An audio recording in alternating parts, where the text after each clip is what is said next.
Hola, ¿cómo están? Los saludamos desde Prisma Centro de Atención Avanzada y vamos a abrir una nueva serie de videos para todos los que nos siguen a través de nuestras redes sociales, en las cuales estaremos interactuando con nuestros especialistas de Prisma Centro de Atención Avanzada. Me presento en primera instancia, José Manuel Hernández Chaires, quien está de responsable de la parte de relaciones públicas.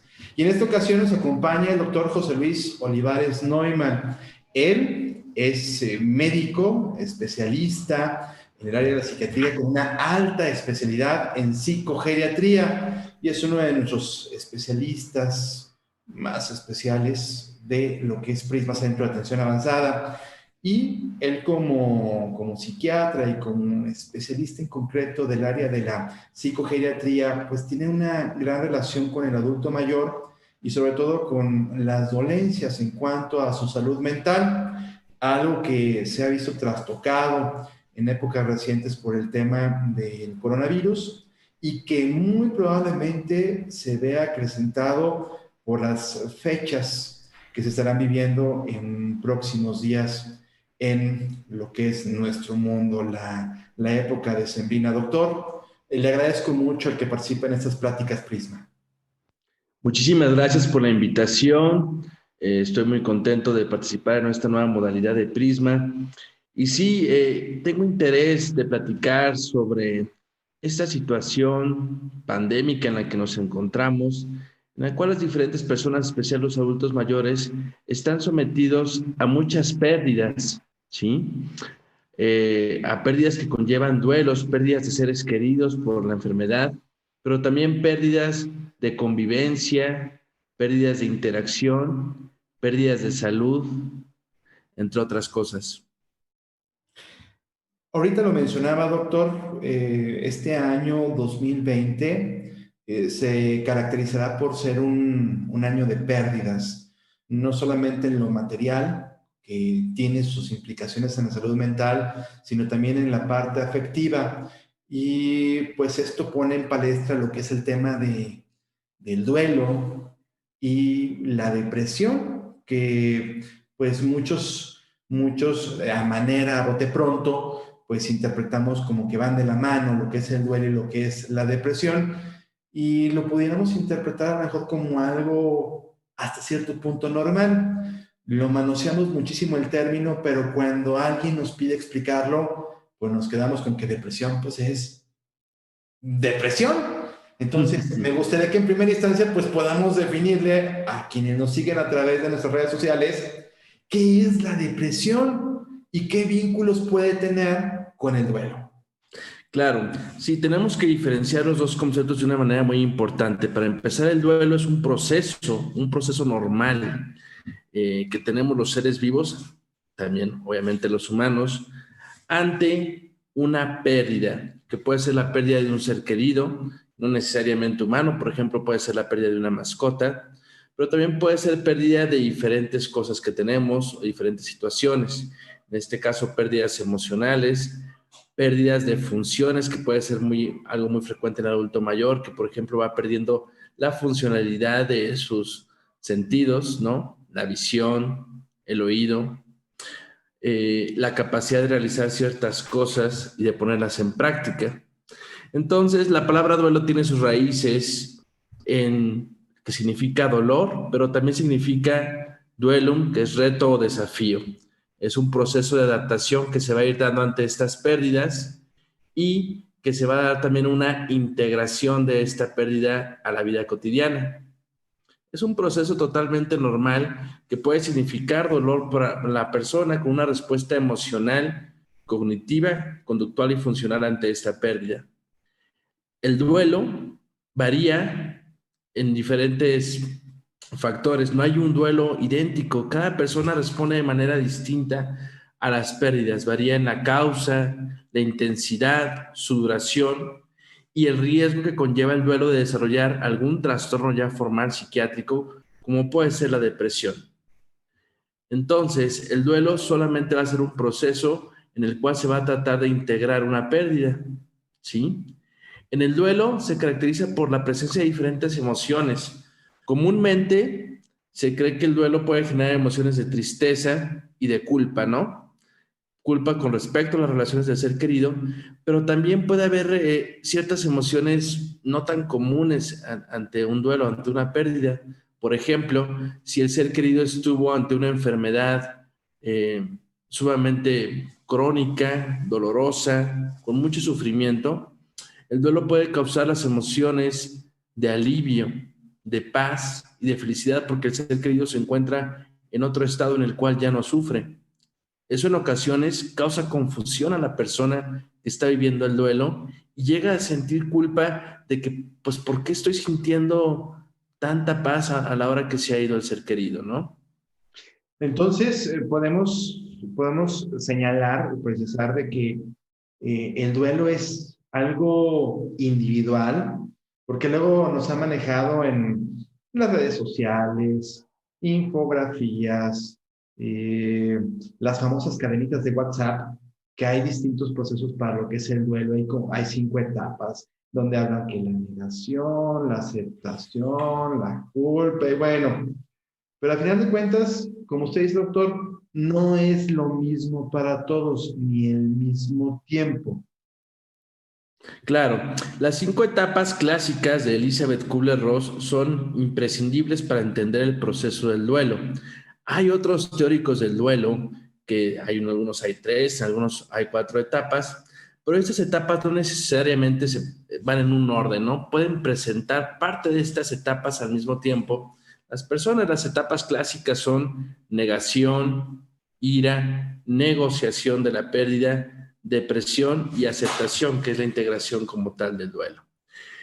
Eh, Ciertamente cuando hay una pérdida, pues hay gente, es clásico que dice, ¿no? Es que pareciera que no se ha dado cuenta de que ya falleció, ¿no? Trata a las demás personas, inclusive trata el contexto y trata el ambiente en el cual estaba la persona fallecida como si todavía estuviera ahí.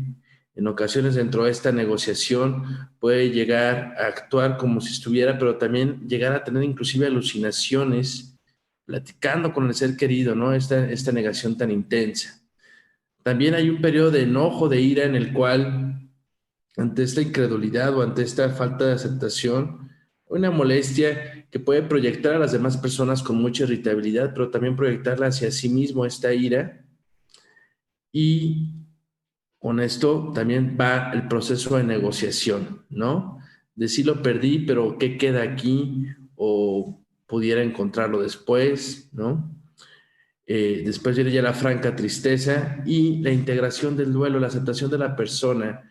En ese sentido, aceptar la persona como un todo, pero también se llega a aceptar como una visualización idealizada de lo que fue la persona en vida, que esa es la meta, ¿no? De todo duelo, llegar a una aceptación y a una integración del mismo. Ahorita platicaba, doctor, de la importancia entonces de saber lidiar con el duelo, porque no todas las personas van a evidenciarlo o a vivirlo de una misma manera. ¿Qué nos puede usted recomendar en cuanto a mecanismos o formas de lidiar con el duelo?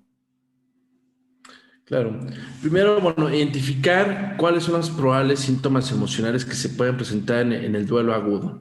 Una tristeza intensa, la habilidad emocional, disforia, algunos síntomas físicos y neurovegetativos, preocupación constante. Identificar que el duelo es un proceso normal que se tiene que vivir, ¿sí? Pero si nosotros estamos al lado del ser querido que también está en duelo, podemos identificar factores de riesgo que pueden conllevar a un riesgo denominado riesgo complicado. Y pueden conllevar este riesgo complicado a presentar también un trastorno depresivo como tal. Por ejemplo, la tristeza en el duelo generalmente va dirigida a la pérdida, bien enfocada en ella, y en cambio en una depresión, la tristeza ya va a ser totalmente generalizada y constante, con la habilidad emocional y con llanto. También puede haber pérdida de la capacidad de disfrute en el duelo normal, obviamente relacionado a la pérdida, pero se preservan ciertas capacidades de disfrute de ciertas cosas, ¿no? Por ejemplo, la comida, por ejemplo, interés o pensamientos relacionados a la familia o al entorno del ser querido. Y en la depresión franca ya nada les disfruta, ya nada les interesa. Síntomas ansiosos. La culpa también puede ser relacionada al ser querido, pero la culpa como criterio diagnóstico en la depresión es una sensación de culpa constante, no relacionada al ser querido y más bien a una sensación de no merecimiento, a una sensación tal como de vergüenza, ¿no? De pena. La dificultad para concentrarse de la depresión puede estar presente en el duelo, pero no es tan clara. En cambio, el enlentecimiento psicomotriz en la depresión es sumamente claro. La persona no piensa con claridad, se la pasa preocupándose y no puede concentrarse ni poner atención en las diferentes cosas. Por ejemplo, el tratar de evitar las cosas que le recuerdan a la persona la pérdida es sumamente común en la persona que acaba de vivir el duelo. En cambio, en la depresión, pues no necesariamente, ¿sí? Más bien hay un aislamiento social generalizado, no solo enfocado a lo que recuerda a la persona. Algo muy claro que tenemos que tratar de identificar, porque requerirá una valoración inmediata de la persona que está viviendo el duelo, es si la persona ya no desea vivir, si la persona dice que no vale la pena continuar viviendo y que inclusive ha pensado en quitarse la vida, puede ser para acompañar a su ser querido si tiene ciertas creencias, o puede ser porque ya la vida no valga la pena. A eso se le denomina desesperanza o ideación suicida, ¿sí? Ahí, si la persona dice ya no quiero vivir, es un dato de alarma que requiere una valoración inmediata por un especialista en salud mental. En este caso puede ser un psiquiatra, puede ser un tanatólogo o puede ser un psicoterapeuta con conocimientos en tanatología. Es decir, en este momento nos acaba de dar una clave bien importante para distinguir entre lo que es un duelo dentro de un rango de normalidad, aunque sabemos que ningún duelo es normal, sino al final de cuentas es una etapa de transición en lo que es la vida misma, un estado de nuestra propia vida, transitorio a una condición de depresión, así como tal generalizada, que tiene que ver. El duelo se enfoca concretamente, y usted me gustaría que me precisara, en la carencia de esa ausencia en particular, ya sea de una persona o de factor importante en la vida para uno. Y la depresión, algo que nos debe poner como punto de alarma, y por eso busco que usted haga hincapié y me corrija si estamos en lo correcto. La depresión se distingue porque es un desinterés generalizado hasta en la vida misma. ¿Es correcto? Así es. La depresión como trastorno se va a caracterizar por una alteración en el funcionamiento del ser humano, ¿no? De la persona. El funcionamiento vital en este caso no es compatible con la vida, el querer quitarse la vida, ¿no? No es compatible con la vida el tener tanta falta de interés que no quieras comer y que puedas padecer desnutrición. No es compatible con la vida el carecer de una interacción social, el tender a aislarse. Eso es algo bien importante en los trastornos mentales. Una falta de funcionamiento que a la larga va a dejar de ser compatible con la vida y que va a provocar otras alteraciones. Por ejemplo, la depresión, una persona, un adulto mayor que vive un duelo complicado por la pérdida de un ser querido, en este caso su pareja, ¿no? Poniendo este ejemplo. Pero este adulto mayor tiene otras enfermedades, tiene diabetes, tiene hipertensión y requiere la toma de medicamentos. Si este adulto mayor empieza con un trastorno depresivo franco, con falta de interés, va a dejar de tener interés, por ejemplo, en la toma de sus medicamentos o no va a querer tomarlos, aunque las demás personas que quedan ahí le insistan.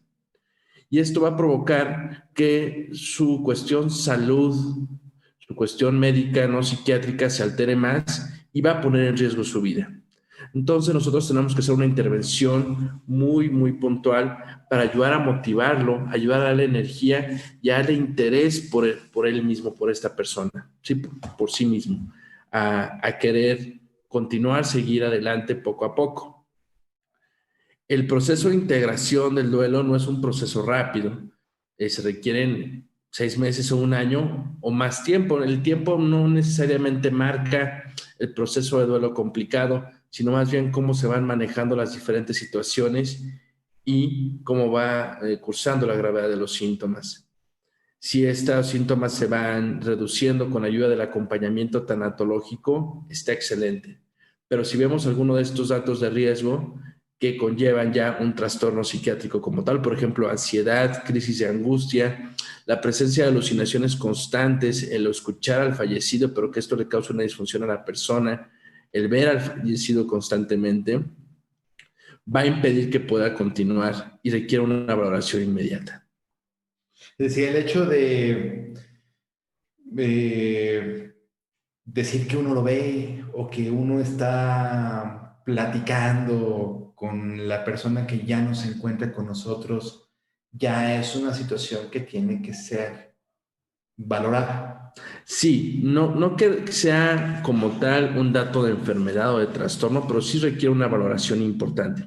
Por ejemplo, cuando un ser querido muere y la persona se acompaña de su fotografía por todos lados, inclusive llega a poner la fotografía al lado en la mesa, ¿no? Para comer, pues ahí no necesariamente significa un trastorno, simplemente es una sensación de acompañamiento y de querer acompañarse por algo que representa al ser querido, ¿no? Pero si, por ejemplo, esta persona comienza a platicar constantemente con este ser querido, a tener pensamientos asociados depresivos, desesperanzadores y alucinaciones francas, ahí sí muy probablemente esté cursando una depresión con síntomas psicóticos asociada al duelo que requiere un tratamiento farmacológico y psicoterapéutico integral.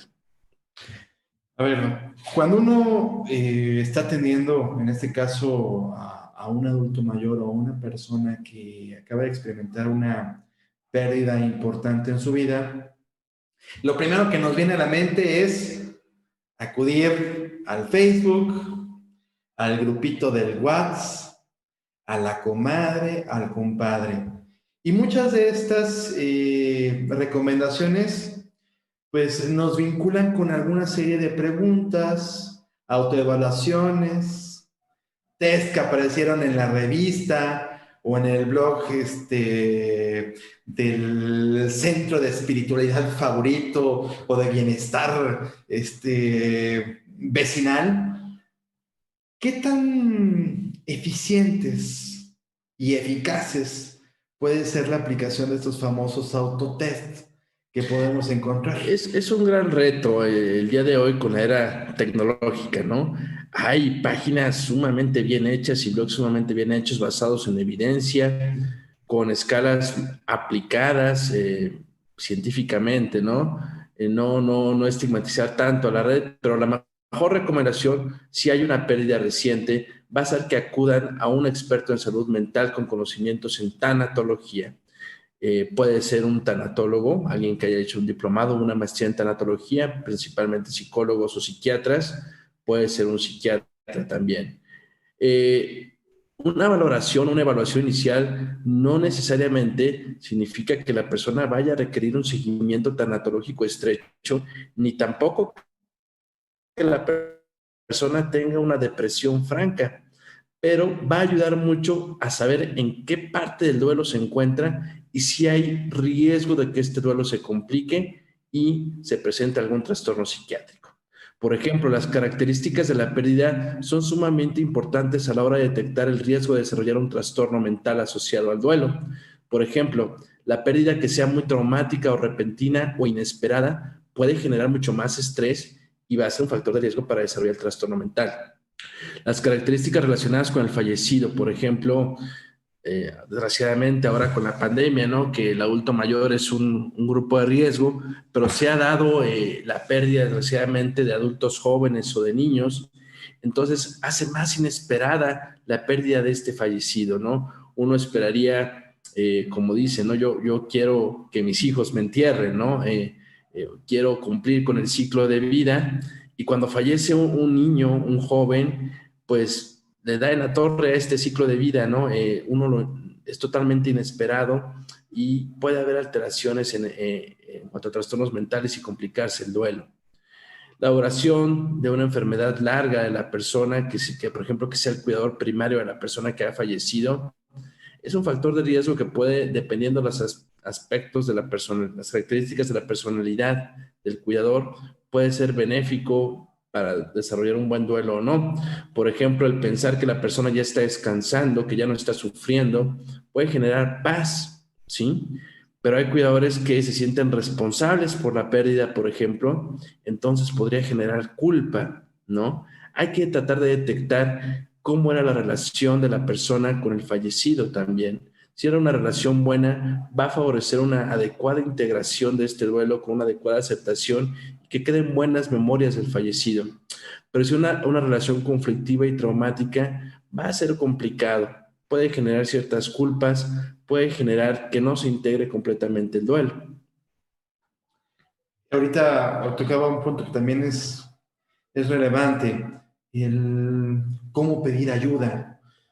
Ya vimos en esta charla de que hay factores muy característicos a la hora de enfrentar un duelo que pueden evidenciar ya no solamente un aspecto transitorio dentro de un rango normal, sino que ya dan visos de una depresión profunda. ¿Cómo se puede pedir ayuda?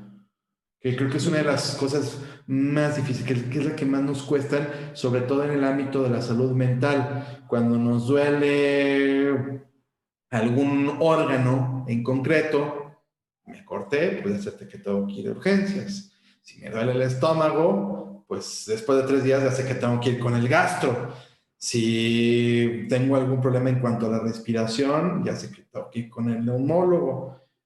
Pero en el caso de la salud mental, cuesta mucho trabajo por estigmas sociales el pedir ayuda, porque luego la gente puede pensar, es que van a creer que estoy loco y yo no estoy loco, es parte de los estigmas.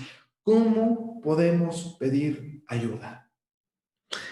Sí, yo creo que justo ese tema, ¿no? El estigma en relación a la salud mental y tenemos que verlo como cualquier otro tipo de síntoma físico, ¿no? Al final de cuentas, nuestras emociones, nuestro sentir, nuestro pensar, está alojado principalmente en un órgano que es el cerebro, ¿no? Si nos falla el corazón, vamos con el cardiólogo, si nos falla el cerebro, podemos acudir con el neurólogo o la mente, en este caso con el psiquiatra, pero ahí está alojado en el cerebro y hay que verlo como una alteración biológica como tal, biológica en cuanto a la vida, en cuanto al curso de vida como tal. No necesariamente va a requerir el uso de fármacos, la intervención tanatológica, al contrario, inicialmente va a ser un proceso terapéutico y de acompañamiento. ¿Cómo pedir ayuda? Es difícil en el sentido de que si ya se cursa con depresión, pues no hay interés de nada, ni siquiera de pedir ayuda, no dan ganas, no hay motivación. Ahí tenemos que echar mano a las personas que nos rodean. Si nos ven constantemente tristes, independientemente de la persona o de la pérdida, sino tristes por todo, con un panorama desesperanzador de nosotros, con poca visión a futuro, con poco ánimo para continuar. Por ejemplo, si vemos que nuestro ser querido ha dejado de comer, está teniendo alucinaciones o que se torna sumamente irritable, molesto, enojón, cuando antes no era así, ansioso, con crisis de angustia como tal, si tiene un insomnio importante, nosotros podemos ofrecer ayuda a nuestro ser querido e invitarlo a acudir a un especialista en salud mental. ¿Sí? Ahí nosotros como especialistas trabajamos con la persona para tratar de convencerlo de que se le puede ayudar y que hay un futuro esperanzador para él o para ella. Afortunadamente el duelo sí genera heridas, pero esas heridas se van cicatrizando y eso es lo que queda, como una cierta cicatriz ya cuando se va resolviendo el duelo, cuando se llega al estado de aceptación, pues llegar a ese estado no quiere decir olvidar al ser querido, sino es poder continuar con el ser querido, con lo bueno que deja y vivir la vida de ellos a través de nosotros, ¿no? En ese sentido, eh, Sí, buscar ayuda, pedirle ayuda a la persona que vemos a nuestro lado que está sufriendo. Eh, y obviamente si la persona que está sufriendo pide ayuda, aprovechar inmediatamente. No esperar a que haya cierta resolución, porque en ocasiones no la hay. Ya les dirá el especialista en salud mental si este proceso que está cursando, este dolor que está sintiendo es parte de las 5 etapas de Elizabeth Kubler-Ross y se va a resolver sin necesidad de otra intervención, o si requiere acompañamiento, o inclusive ya si se ha transformado en un trastorno mental como un trastorno depresivo, trastorno ansioso, que puede ser ayudado con fármacos. Bueno, usted lo decía que es, en la depresión es difícil que alguien pueda darse cuenta de que se necesita ayuda, porque existe un desinterés total en la salud que lo lleva a uno mismo a pensar de una manera desinteresada en torno a la vida misma. Entonces, ahí hay un factor importante cuando se atenta hasta por omisión, es decir, falta de alimento, aseo personal, todo lo que conlleva una buena higiene personal que atente contra la misma vida, pues es una señal, es una forma de pedir ayuda, pues inconsciente. Entonces, yo ahorita nos estaba dando recomendaciones sobre cómo podemos brindar ayuda. En el caso concreto del adulto mayor que vive solo o vivía en pareja, pero desligado de un núcleo familiar eh, alterno, es decir, la pareja de tercera edad que vivía parte de con sus hijos, donde ya todos han formado una familia y en algún momento dado se ve solo, pues lo que hemos visto es que el adulto dice, déjenme en mi casa, estoy bien, pero vemos que se empieza a deteriorar el hogar, que sus hábitos de higiene han cambiado, que se vuelven acumuladores. Hay casos muy evidentes que se han visto en las redes sociales de personas que se vuelven acumuladoras de lo más sui generis que uno puede ver. Circuitos, desarmar radios, cartones. Es decir, los hobbies de repente se llevan a niveles, pues ya, no dentro del rango de la normalidad. ¿Qué recomendaciones adicionales, doctor, le puede dar a la gente que hoy por hoy está viéndonos, que está revisando nuestras redes y que a lo mejor es lo que están buscando? ¿Alguna ayuda, algún apoyo para poder brindar este auxilio a su ser querido que pues se encuentra en una espiral de autodestrucción? Sí, justo has descrito prácticamente todos los factores de riesgo para desarrollar un duelo complicado, ¿no? Uno de los principales que acabas de mencionar es esta sensación y esta proactivación de lo que es la soledad. La soledad es un factor de riesgo independiente para desarrollar trastornos mentales, el sentirse y el estar solo. Como familiares, como seres queridos de las personas que han tenido una pérdida, tenemos que favorecer y fortalecer la red de apoyo, estimular constantemente a la persona a interactuar con nosotros.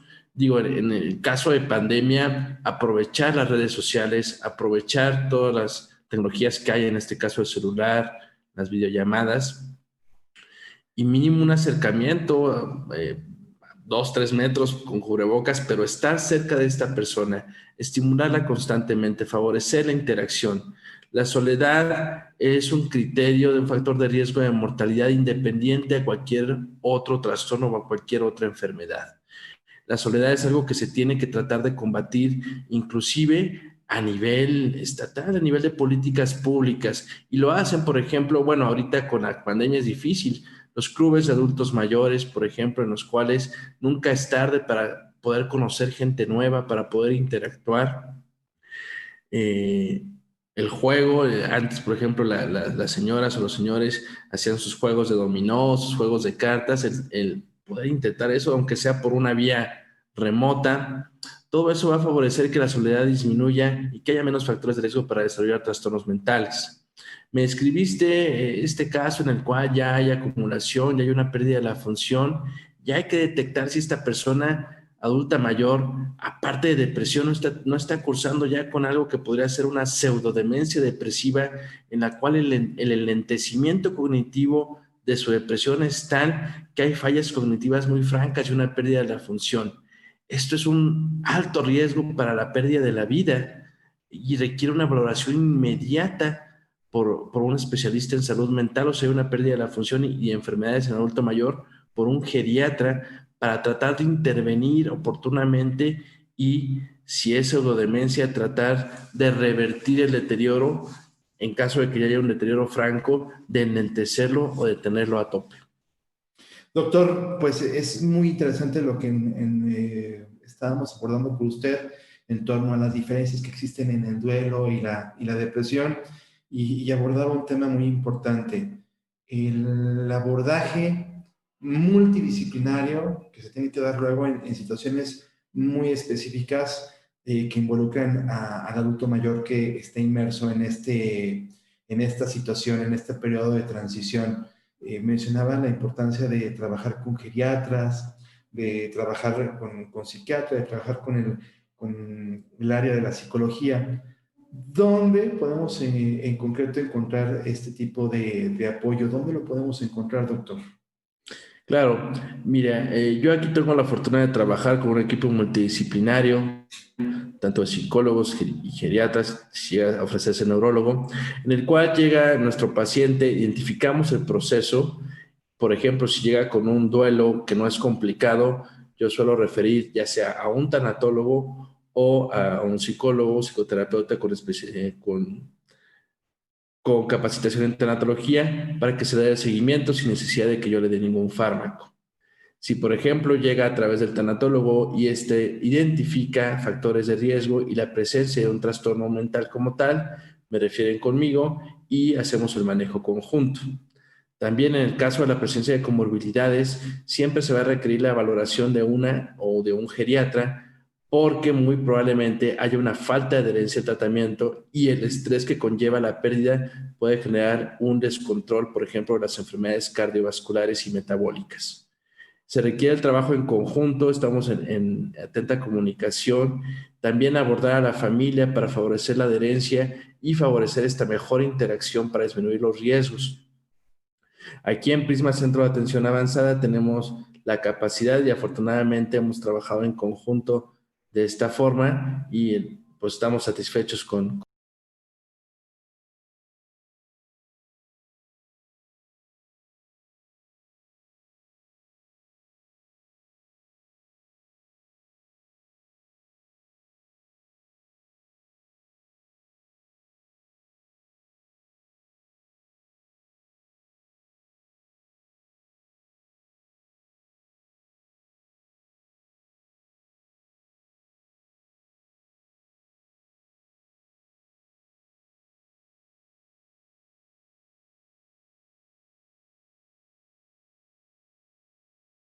Bueno, gracias a usted por seguir estas charlas, las charlas Prisma con nuestros especialistas. Muchísimas gracias. Pasa un buen día.